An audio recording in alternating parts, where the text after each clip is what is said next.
श्रावणाचा पवित्र महिना सुरू झाला होता. गावात प्रत्येक घरातून घंटानाद ऐकू येत होता. कुठे महालक्ष्मीच्या पूजेची तयारी सुरू होती, कुठे रांगोळ्या काढले जात होत्या, तर कुठे फुलांच्या माळांनी घरं सजली होती. पण गावाच्या अगदी शेवटी एका जुन्या मोडकळीस आलेल्या घरात जानकी नावाची एक गरीब विधवा आपल्या मुलासोबत राहत होती. घरात संपत्ती नव्हती, पण देवघरात महालक्ष्मीची एक छोटीशी मूर्ती होती आणि त्या मूर्तीवर जानकीची अपार श्रद्धा होती. त्या दिवशी घरात फक्त मूठभर तांदूळ होते. मुलगा ओंकार दिवसभर उपाशी होता. तो आईजवळ येऊन म्हणाला, आई, आज महालक्ष्मीची पूजा आहे ना? जानकी हसण्याचा प्रयत्न करत म्हणाली, हो बाळा. मग आपल्या घरी पण महालक्ष्मी येणार का? आई काही क्षण शांत राहिली. तिच्या डोळ्यात पाणी आलं. मग ती म्हणाली, ज्या घरात श्रद्धा असते ना रे, तिथे महालक्ष्मीला यायला मोठ्या महालाची गरज नसते. ओंकार हसला. मग आपण आईला काय नैवेद्य देणार? जानकीने घरात पाहिलं. फक्त थोडे तांदूळ, थोडी साखर आणि एक छोटासा गुळाचा तुकडा. ती म्हणाली, आपल्याकडे जे आहे तेच प्रेमाने देऊ. रात्र झाली. जानकीने देवघर स्वच्छ केलं. महालक्ष्मीची मूर्ती फुलांनी सजवली. एक छोटासा दिवा लावला आणि हात जोडून म्हणाली, महालक्ष्मी आई, माझ्याकडे तुला देण्यासाठी सोनं नाही, चांदी नाही, पंचपक्वान्न नाही, पण माझ्या मनात तुझ्यासाठी श्रद्धा आहे, ती स्वीकार. पण प्रार्थना करता करता तिच्या मनात अनेक वर्षांपूर्वीची एक घटना जागी झाली. ती वेळ होती ओंकारच्या जन्माची. त्यावेळी जानकीचा नवरा गंभीर आजारी होता. घरात पैसा नव्हता. डॉक्टरांनी सांगितलं होतं, उपचारासाठी मोठी रक्कम लागेल. जानकीने त्यावेळी महालक्ष्मीसमोर हात जोडले होते. आई, माझ्या नवऱ्याला वाचव आणि माझ्या मुलाला सुखी ठेव. मी माझ्या हाताने तुझी पूजा करीन आणि माझ्या घरात येणाऱ्या प्रत्येक गरजू माणसाला अन्न देईन. तिच्या नवऱ्याचा जीव वाचला होता, पण काही वर्षांनी एका अपघातात त्याचा मृत्यू झाला. नवस मात्र जानकी विसरली नव्हती. पण परिस्थिती अशी होती की तिला स्वतःच्या मुलासाठी 2 वेळचं अन्न मिळणंही कठीण झालं होतं. मध्यरात्र झाली. बाहेर मुसळधार पाऊस सुरू झाला. ओंकार झोपला होता. जानकी देवघरासमोर बसून जप करत होते. तेवढ्यात टक टक टक दारावर आवाज झाला. जानकी दचकली. इतक्या रात्री कोण आलं असेल? पुन्हा आवाज आला. टक टक. तिने हळूच दार उघडलं. दारात एक वृद्ध स्त्री उभी होती. अंगावर साधी नऊवारी साडी, कपाळावर मोठं कुंकू, हातात पूजेची छोटी परडी आणि चेहऱ्यावर विलक्षण शांत हास्य. ती म्हणाली, बाई, आजची रात्र इथे काढायला जागा मिळेल का? जानकीने क्षणाचाही विचार केला नाही. घर गरीब आहे, पण देवाच्या घरात आलेल्या माणसाला बाहेर कसं ठेवू? वृद्ध स्त्री आत आली. तिने थेट देवघराकडे पाहिलं. महालक्ष्मीच्या मूर्तीसमोर जाऊन ती थांबली. काही क्षण ती मूर्तीकडे पाहत राहिली आणि म्हणाली, तू अजूनही तिचा नवस पूर्ण केला नाहीस. जानकीच्या अंगावर काटा आला. तुम्हाला माझ्या नवसाबद्दल कसं माहीत? वृद्ध स्त्री हसली. काही गोष्टी सांगाव्या लागत नाहीत बाई, देवाला सगळं माहीत असतं. जानकीच्या डोळ्यात अश्रू आले. माझी परिस्थिती नाहीये. वृद्ध स्त्री म्हणाली, नवस पूर्ण करण्यासाठी पैसा लागत नाही, मन लागतं. वृद्ध स्त्रीने देवघराच्या एका कोपऱ्याकडे पाहिलं. तिथे काय आहे? जानकी म्हणाली, काहीच नाही. माझ्या आईची जुनी पेटी आहे, वर्षानुवर्षे उघडलेली नाही. वृद्ध स्त्री म्हणाली, ती पेटी उघड. जानकी थोडी घाबरली, पण तिने पेटी बाहेर काढली. कुलूप जुनं होतं. तिने किल्ली शोधली. किल्ली सापडत नव्हती. तेवढ्यात ओंकार झोपेतून उठला. आई, ही किल्ली हवी आहे का? त्याने आपल्या उशीखालून एक जुनी किल्ली काढली. जानकी आश्चर्याने म्हणाली, ही तुला कुठे मिळाली? ओंकार म्हणाला, आज सकाळी देवघर साफ करताना. जानकीने किल्ली कुलुपात घातली. क्लिक. पेटी उघडली. आज जुने कपडे, काही फोटो आणि एक लाल कापडात गुंडाळलेली छोटीशी वस्तू होती. तिने ती उघडली. त्यात महालक्ष्मीच्या चरणांची चांदीची छोटी पादुका होती आणि त्याखाली एक पत्र. जानकीने पत्र उघडलं. पहिली ओळ वाचताच तिच्या हातातून पत्र खाली पडलं. त्यावर लिहिलं होतं, जानकी, जर हे पत्र तुझ्या हातात आलं असेल तर समज की महालक्ष्मीच्या नवसाची वेळ आली आहे. जानकी स्तब्ध झाली. हे हे पत्र माझ्या आईने लिहिलंय. पुढे लिहिलं होतं, तुझ्या घरात एक गुपित आहे. ते गुपित तुझ्या मुलाच्या जन्माशी जोडले आहे आणि योग्य वेळ आली की महालक्ष्मी स्वतः ते तुझ्या समोर आणेल. जानकी घाबरून ओंकारकडे पाहिलं. जानकी अचानक उठली. आई. तिने आजूबाजूला पाहिलं. ती वृद्ध स्त्री कुठेच नव्हती. दार बंद होतं, खिडकी बंद होती. घरात ती आणि ओंकार सोडून कोणीच नव्हतं. पण देवघरासमोर एक गोष्ट ठेवलेली होती, एक ताजी कमळाची फुलं. जानकीच्या अंगावर शहारा आला, कारण त्या रात्री गावात कुठेही कमळाची फुलं उपलब्ध नव्हती. तिने ते फूल महालक्ष्मीच्या चरणी ठेवलं आणि त्याच क्षणी दिव्याची ज्योत अचानक मोठी झाली. ओंकार घाबरून आईचा हात पकडत म्हणाला, आई, मला वाटतं आपल्या घरी महालक्ष्मी आली होती. जानकीच्या डोळ्यातून अश्रू आले. ती देवीसमोर बसली आणि म्हणाली, आई, जर तू खरंच आली असशील तर माझ्या मुलाच्या आयुष्यातलं हे गुपित माझ्या समोर आण. मला धन नको, मला सत्य हवं आहे. तेवढ्यात बाहेर जोरदार वीज चमकली आणि देवघरातील महालक्ष्मीच्या मूर्तीमागे एका जुन्या भिंतीवर लपलेला दरवाजा दिसू लागला. जानकी थरथरत्या हाताने त्या दरवाजाकडे पाहत राहिली. ओंकारने विचारलं, आई, आपल्या घराच्या भिंतीच्या मागे हे दार आधीपासून होतं? जानकीकडे उत्तर नव्हतं, कारण तिला स्वतःलाही त्याबद्दल काहीच माहीत नव्हतं. ती हळूहळू त्या दरवाजाजवळ गेली. दरवाजावर फक्त एकच चिन्ह होतं, महालक्ष्मीच्या कमळाचं, आणि खाली कोरलेले शब्द, ज्याचा शोध घेत आहेस तो तुझ्याच घरात आहे. जानकीने दरवाजाच्या कडीवर हात ठेवला आणि तेवढ्यात आतून आवाज आला, आई. जानकी दचकली. ओंकार तिच्या मागे उभा होता, पण आवाज ओंकारचा नव्हता. मग आत कोण होतं? आणि जानकीच्या आईने पत्रात सांगितलेलं गुपित नेमकं काय होतं? महालक्ष्मी मातेचा हा चमत्कार होता की अनेक वर्षांपासून लपलेलं सत्य? जानकी काही क्षण त्या उघड्या पेटीकडे पाहतच राहिले. तिच्या हातातलं पत्र थरथरत होता. समोर महालक्ष्मी मातेचा दिवा शांतपणे तेवत होता आणि बाहेर पावसाचा आवाज वाढत चालला होता. ओंकारने हळूच विचारलं, आई, त्या पत्रात माझ्याबद्दल काय लिहिलंय? जानकीने उत्तर दिलं नाही. तिने पुन्हा पत्र हातात घेतलं. पत्राच्या खाली आणखी एक ओळ होती, ओंकारला त्याच्या जन्माचं सत्य सांगण्याची वेळ आली आहे. जानकीच्या पायाखालची जमीनच सरकली. नाही, तिच्या डोळ्यात अश्रू आले. ओंकार म्हणाला, आई, मला सगळं सांग. मी तुझा मुलगा नाही का? जानकीने त्याला घट्ट मिठी मारली. तू माझा मुलगा आहेस रे, माझ्या काळजाचा तुकडा आहेस. पण तिच्या आवाजात एक दडलेलं दुःख होतं. जानकीने पेटीतून एक जुना काळा पांढरा फोटो बाहेर काढला. फोटोमध्ये तिची आई, तिचा नवरा आणि एक अनोळखी स्त्री दिसत होती. ओंकारने फोटो हातात घेतला. आई, ही बाई कोण? जानकी काही बोलली नाही.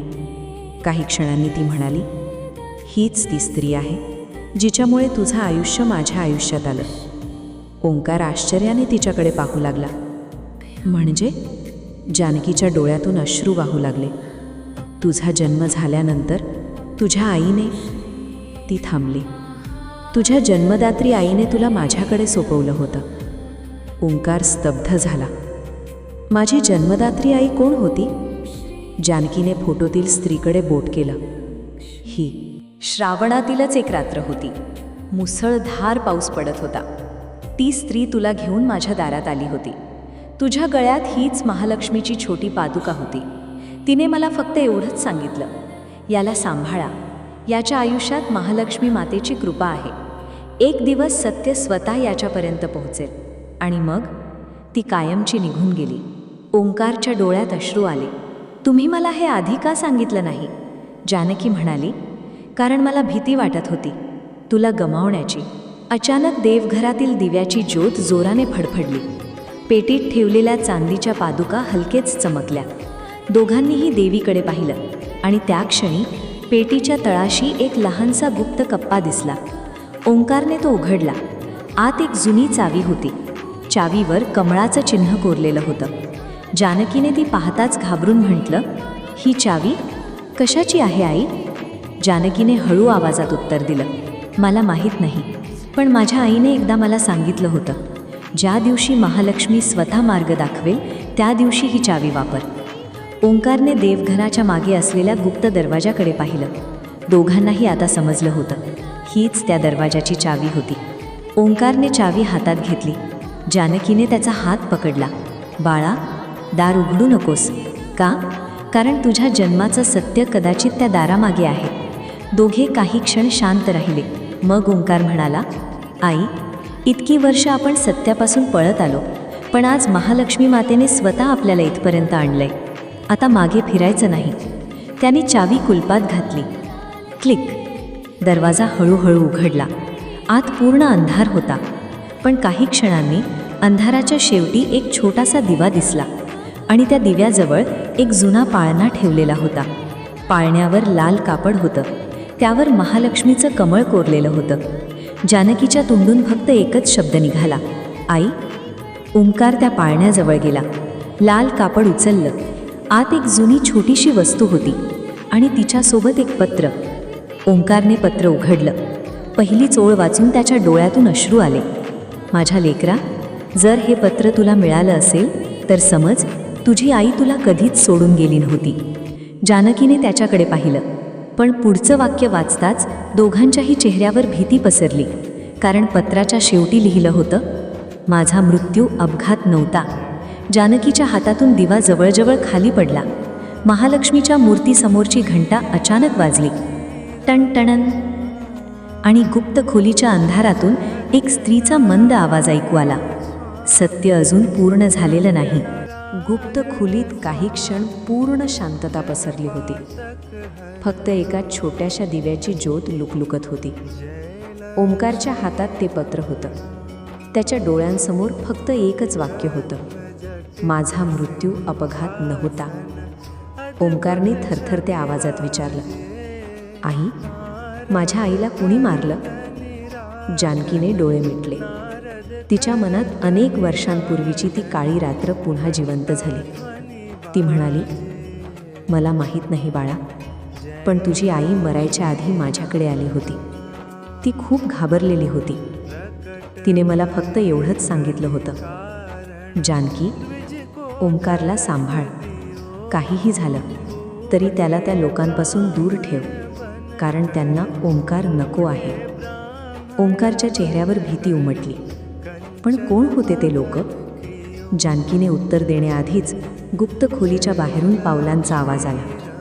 ठक ठक ठक. दोघेही शांत झाले. आई, शांत रहा. पावलांचा आवाज जवळ येत होता. मग अचानक थांबला. ओंकारने दरवाजा उघडून पाहिलं.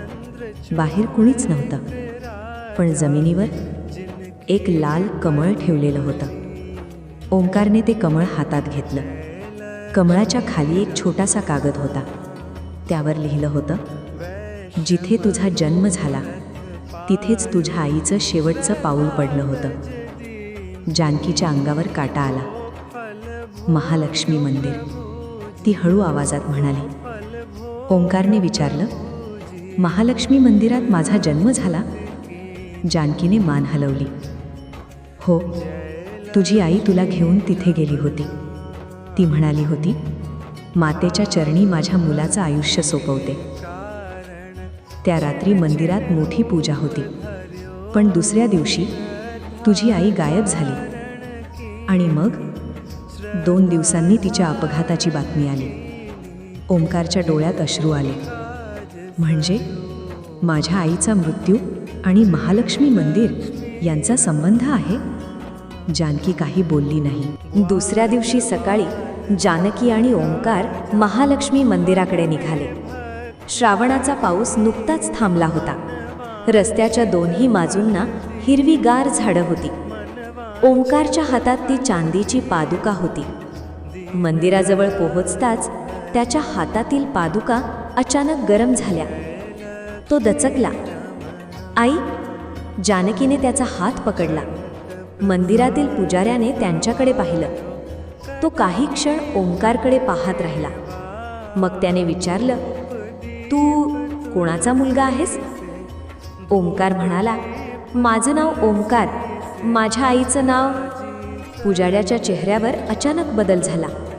तो हळू आवाजात म्हणाला, म्हणजे ती परत आली आहे. जानकी घाबरली. कोण?